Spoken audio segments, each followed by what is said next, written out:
Welcome to SKM institute. I am VK Singh. आशा करता हूं आप लोग अच्छे से होंगे। आज के इस सेशन में मैं BHIC 101 इस विषय का यूनिट 15 ब्लॉक 4 में से कंप्लीट करूंगा। यूनिट 15 में जो राइज ऑफ मगध के बारे में दिया गया है, यानी कि मगध का उदय। तो अभी तक हमने यह देखा कि महाजनपद और जनपदों के बारे में हमने पढ़ा। फिर उसके बाद हमने यह देखा कि किस तरह से सत्ता का जो संघर्ष शुरू हुआ। अभी हम जो है इस चैप्टर में बेसिकली यह देखेंगे कि जो मगध का उदय है वह किस प्रकार हुआ और उसमें मौर्यों का कितना बड़ा योगदान था। तो शुरू करने से पहले मैं यह बता दूं कि जो मेंटरशिप बैच है बेसिकली यह वन स्टॉप सॉल्यूशन है इग्नू के स्टूडेंट्स के लिए। तो मैं इसके बारे में जानकारी देना चाहूँगा कि 999 रुपीज़ में आपको जो है 3 वर्षों के लिए रिकॉर्डेड फॉर्मेट में आपके विषयों से संबंधित क्लासेस प्रोवाइड किया जाएगा। साथ ही साथ आपको चैप्टर वाइज क्लास नोट्स दिए जाएंगे। आपको जो असाइनमेंट्स हैं उसके सॉल्यूशन PDF में फॉर्मेट में दिया जाएगा। एग्ज़ाम से पहले आपको गेस्ट पेपर प्रोवाइड किया जाएगा और ये PDF फॉर्मेट में होगा। आपको केवल एग्ज़ाम से पहले इन गेस्ट पेपर को ही पढ़ना है और आप एक अच्छे मार्क्स के साथ जो है अपना ये BA के जो एग्ज़ाम से वो क्लियर कर पाएंगे। साथ ही साथ मैं आपको बता दूं कि आपको एक हेल्पलाइन नंबर दिया जाएगा जिससे आप इंस्टीट्यूट से कांटेक्ट में रह सकते हैं। किसी भी इग्नू से संबंधित किसी भी समस्या के लिए आप हमें कांटेक्ट कर सकते हैं। और इसके अलावा वे स्टूडेंट्स जो सेल्फ स्टडी कर रहे हैं IAS के लिए, UPSC प्रिपरेशन कर रहे हैं, तो एकलव्य IAS फाउंडेशन बैच है जो कि एक मेंटरशिप प्रोग्राम है। इस बैच से जुड़ने का आपके पास मौका रहेगा। अधिक जानकारी के लिए आप दिए गए नंबर पर हमें व्हाट्सएप कर सकते हैं।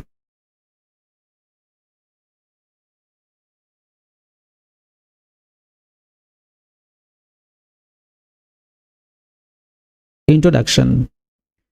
ये आप मैप में देख रहे हैं कि जो ये मगध का हिस्सा है, ठीक है, ये मगध जो है इस मैप में देख रहे हैं, ये बेसिकली आज के समय में यह पटना, गया, नालंदा और शाहाबाद, ये आज के हिसाब से ये मगध का हिस्सा है, ठीक है। तो पहले मगध इस तरह से था। मगध जो है, जैसा कि हमने जनपद और महाजनपद के बारे में पढ़ा था, तब उस समय आपको बताया था कि जो है 4 महाजनपद थे जो कि आपस में शक्ति के लिए संघर्ष करते थे, ठीक है। तो इसमें थे जो है अवंती, कौशल, मगध और वज्जी, ठीक है। मगध एक कह सकते हैं कि 4 तरफ से घिरा हुआ था और सत्ता संघर्ष में इसने जो है अपने आप को स्थापित किया। तो एक शक्तिशाली साम्राज्य के रूप में इसने जो है अपना प्रभुत्व स्थापित किया। और लगभग इसके जो उदय की कहानी है यह लगभग 6ठी शताब्दी ईसा पूर्व के आसपास शुरू हुआ था और मगध के राजाओं ने लगभग पूरे गंगा के मैदानों को जो है अपने शासन में अधीन कर दिया, ठीक है। तो इनका राज जो है यहाँ तक चला था। तो बिंबिसार जो है एक महत्वपूर्ण शासक हुए हैं और इन्होंने जो है मगध के उत्कर्ष में महत्वपूर्ण भूमिका निभाई थी। उसके बाद हम देखते हैं कि शिशुनाग राजवंश ने मगध को प्रमुखता से आगे बढ़ाया और उसके बाद कुछ समय के लिए नंद वंश जो है यहाँ के जो मगध के थे राजा थे। तो ये नंद वंश वही थे जो कि सिकंदर के आक्रमण के समय जो है इनका साम्राज्य था और इन्हीं के साम्राज्य के सामने जो है लड़ाई से पहले ही सिकंदर की सेना ने घुटने टेक दिए थे।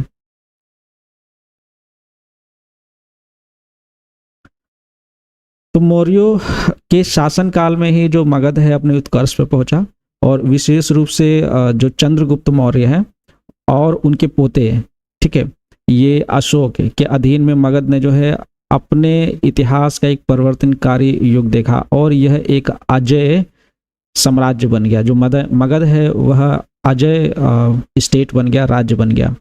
तो हम देखते हैं कि जो 4ठी शताब्दी ईसा पूर्व से 2री शताब्दी ईसा पूर्व के बीच में जो है यह काल है मौर्यों का काल, जिस काल में मगध जो है अपने उत्कर्ष पर पहुंचा, ठीक है। इसके बाद हम देखते हैं कि किस प्रकार से जो अशोका द ग्रेट थे, ठीक है, जब ये अपने उत्कर्ष पे थे तो उन्होंने कलिंग के युद्ध के पश्चात, जिसमें लाखों लोग मारे गए थे, उसके पश्चात इन्होंने बौद्ध धर्म को मान लिया, अंगीकार किया, और उसके बाद जो है बौद्ध धर्म के जो टीचिंग्स है उसको इन्होंने पूरे अपने राज्य में फैलाया। इसके जो बौद्ध धर्म है उसके प्रचार प्रसार में योगदान दिया। जो क्लास नोट्स मैं प्रोवाइड करूंगा उसके अंदर जो ये उत्कर्ष से संबंधित जो एक प्रश्न दिया गया है इसमें मैं डिस्कस करूंगा, और ये बिल्कुल बिंबिसार से लेकर के अशोका तक के जितने काल हैं और जो मेन पॉइंट्स है ये मैं उसमें डिस्कस करूंगा। ठीक है, तो बेसिकली अब ये सोर्सेज जो है, हमें जो इतिहास है, इतिहास के सोर्सेज हमें कहाँ से प्राप्त होते हैं। ये मगध की जो मैं कहानी बता रहा हूँ, ये कहानी जो आपकी पाठ्य पुस्तक में लिखा गया है, इसका हमें जो है कुछ साक्ष्य प्राप्त है या कि इसी तरह से जो है मौखिक रूप से बताया जा रहा है।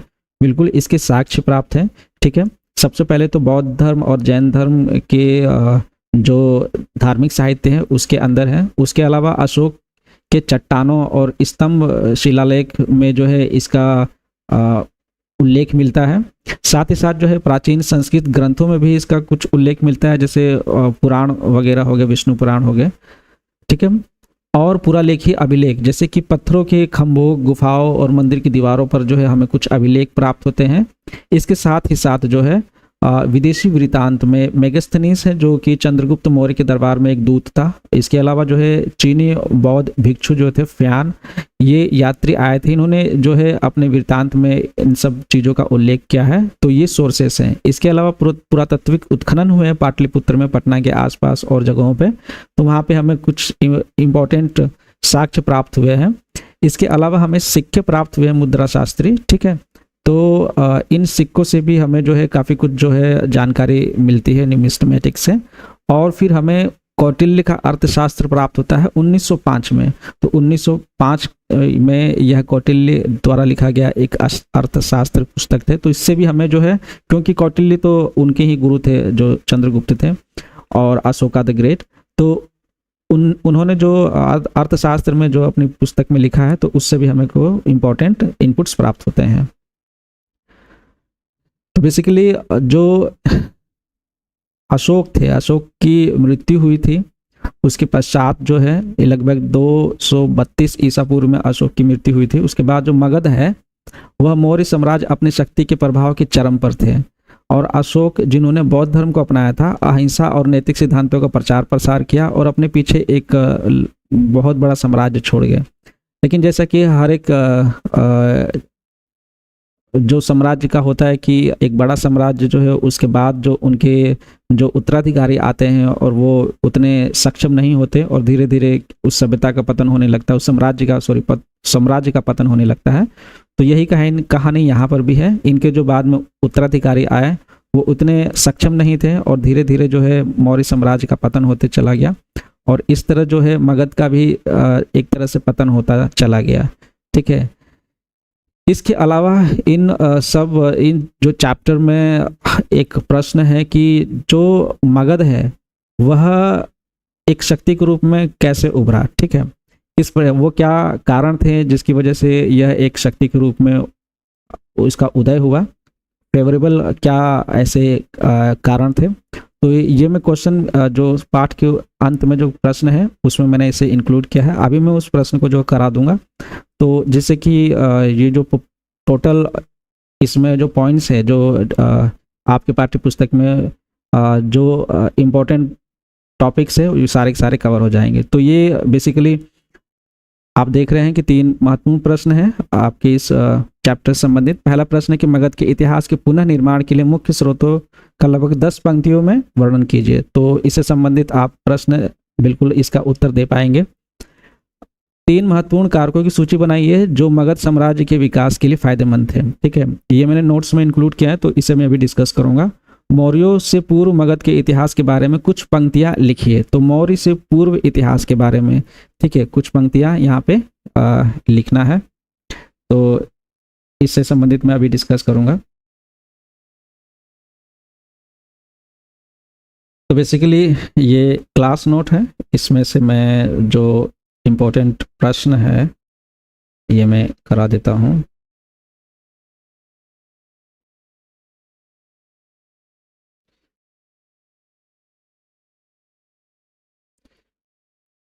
यह है कि 3 महत्वपूर्ण कारकों की सूची बनाएं जो मगध साम्राज्य के विकास के लिए फायदेमंद थे। तो बेसिकली राजनीतिक और नेतृत्व प्रशासन में मौर्य राजवंश ने, विशेष रूप से जो चंद्रगुप्त मौर्य थे और उनके पोते अशोक ने, एक प्रभावी नेतृत्व और प्रशासनिक कौशल प्रणाली विकसित की थी। इन्होंने जो है चाणक्य की सलाह पर एक ऐसी केंद्रीकृत और कुशल प्रशासनिक प्रणाली की स्थापना की थी। सैन्य शक्ति और विस्तार, जैसे मगध साम्राज्य न केवल राजनीतिक रूप से संगठित था बल्कि उसके पास जो है दुर्जेय सेना थी, एक ऐसी सेना थी जिसे जीतना एक तरह से नामुमकिन था। तो यह चंद्रगुप्त मौर्य के तहत जो है विजय कूटनीति के माध्यम से इसका विस्तार हुआ था और इसने विशाल क्षेत्रों के विविध संस्कृतियों को अपने साम्राज्य में शामिल किया। तो काफ़ी बड़े भूभाग में बड़े बड़े राज्यों को और कह सकते हैं कि अलग अलग संस्कृतियों को अपने साम्राज्य में शामिल किया था जीत करके। तो इस तरह से इस विस्तार से संसाधन अधिग्रहण कराधान के माध्यम से राजस्व में वृद्धि हुई। तो बेसिकली क्या होता था कि अगर आप किसी राज्य को जो है जीत लेते हैं तो उसके संसाधन पर भी आपका जो है कब्जा हो जाता है, संसाधन अधिग्रहण। ठीक है। भौगोलिक स्थिति जो थी मगध की वो भी एक महत्वपूर्ण थी। भारतीय उपमहाद्वीप में पूर्वी हिस्से में मगध की रणनीतिक स्थिति ने इसके कई फायदे दिए। जाओ गंगा के मैदान में भी यह स्थित था जहाँ पे प्रचुर मात्रा में कृषि संसाधन उपलब्ध थे। तो इस क्षेत्र में जो है काफ़ी उपजाऊ ये जमीन थी, काफ़ी कृषि वगैरह अच्छी फसल हुआ करती थी। तो इस वजह से यहाँ पे जो है कह सकते हैं कि जो राज्य है उसको धन की कभी कमी नहीं हुई। तो ये सब कारण मिला करके जो है यह मगध जो है एक शक्तिशाली और प्रभावशाली राज्य के रूप में विकसित होने लगा। इसके अलावा जो है मौर्य से पूर्व मगध के इतिहास के बारे में क्या कुछ पंक्तियां लिखने के लिए बोला है। तो बेसिकली मगध से पूर्व यानी मौर्यों से पूर्व मगध के इतिहास के बारे में, तो इसमें जो है कुछ राजवंशों का उल्लेख आता है। तो सबसे पहले एक बिंबिसार राजवंश राजा थे और ये हर्यक राजवंश के थे। ठीक है, जो 6ठी से 4ठी शताब्दी ईसा पूर्व तक उन्होंने राज किया था, हर्यक राजवंश। तो उसके महत्वपूर्ण राजा थे बिंबिसार। तो ये बिंबिसार जो थे इन्होंने बौद्ध धर्म के प्रारंभिक संरक्षक इनको माना जाता है और इनके शासनकाल में इन्होंने जो है अपने क्षेत्र का विस्तार किया और जैसे कि काशी हो गया, जिसे आज के टाइम में वाराणसी के नाम से जाना जाता है, उसको भी इन्होंने जीता था। और बताया जाता है कि बिंबिसार लगभग जो है 80,000 गांवों पर उन्होंने शासन किया। और इनके जो पुत्र थे अजातशत्रु, बेसिकली अजातशत्रु, जब ये बिंबिसार को अजातशत्रु ने कैद कर लिया था और अजातशत्रु सिंहासन के उत्तराधिकार बन गए। फिर बाद में वह जो है उन्होंने अपने आप को राजा घोषित कर दिया। तो अजातशत्रु जो था वह एक जो है कठोर राजा था और वह विस्तारवादी नीतियां अपनाता था। उसने आक्रमण नीति का पालन किया, उसने काशी पर पूर्व नियंत्रण कर लिया और उसने अपने मामा जो कि कौशल के राजा थे प्रसेनजीत पर भी आक्रमण करके कौशल को अपने साथ मिला लिया। ठीक है, जो कि पहले जो है सौहार्दपूर्ण संबंध था उसको तोड़ दिया और कौशल को जीत लिया। वज्जी संघ एक गढ़ संघ था जो गंगा के उत्तर में स्थित था। अजातशत्रु के हमले का यह अगला लक्ष्य था और अजातशत्रु ने वज्जी संघ को भी जीत लिया। तो इस तरह हम देखते हैं कि अजातशत्रु ने जो है काफ़ी एक प्रभावशाली रूप से इसकी जो मगध है इसकी सीमाओं को बढ़ाया। मगध के क्षेत्र को जो है विशालता के शिखर पे ले गया। उसके बाद जो है उदयन उनके उत्तराधिकारी थे और उसके 4 राजा प्रभावी ढंग से शासन करने में असमर्थ थे। यानी एक उदयन थे जो उसके उत्तराधिकारी थे, उसके बाद में भी जो आने वाले 4 राजा थे वह शासन करने में असमर्थ हो जाते हैं, उतना प्रभावपूर्ण तरीके से शासन नहीं कर पाते हैं और जिससे कि बाद में मगध के लोगों ने ही उन्हें उदयन को जो है उनको हटा दिया। 413 ईसा पूर्व में बनारस के एक वायसराय शिशुनाग को सिंहासन पर बैठाया गया। तो यहाँ से शिशुनाग राजवंश की जो है कहानी शुरू होती है। शिशुनाग राजवंश हर्यकों का उत्तराधिकारी बना और बाद में यह महानंदिनी था। इनका उल्लेखनीय शासक महानंदिनी था, ठीक है, शिशुनाग के बाद, जिससे राजवंश की शक्ति में गिरावट का सामना करना पड़ा। तो शिशुनाग राजवंश थोड़े समय के लिए था। इसी तरह नंद राजवंश भी जो है थोड़े समय के लिए था। ठीक है, नंद वंश ने शिशुनागों को उखाड़ फेंका और ऑब्वियसली जो शिशुनाग राजवंश था उनको उखाड़ करके नंद वंश जो है यहाँ पर राजा बने। ठीक है, सिकंदर के समय में जो है नंद का ही राजवंश था।